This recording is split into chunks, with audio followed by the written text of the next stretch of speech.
जिल्हा झटपट।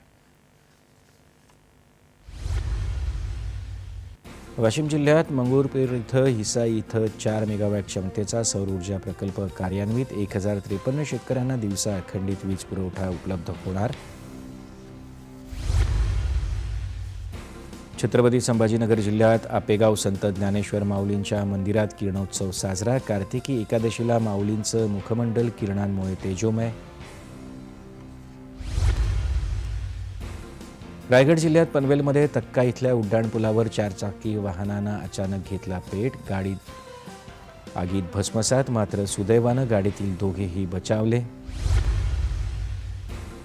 आगामी सिंहस्थ कुंभमेळ्याच्या तयारीसाठी नाशिकच्या जिल्हाधिकारी कार्यालयात बैठक। अंतिम आराखडा तयार करण्यासाठी समन्वयानं नियोजन करण्याच्या जलद शर्मा यांच्या सूचना।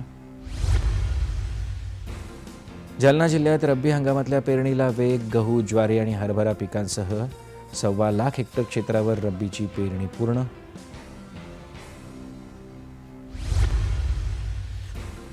ग्रामपंचायत स्तरावर जनसुरक्षा मोहीम राबवण्याबाबत कोल्हापुरात विशेष जिल्हा सल्लागार समितीची बैठक। अधिकाधिक नागरिकांना विमा सुरक्षा देण्याची जिल्हाधिकाऱ्यांची सूचना।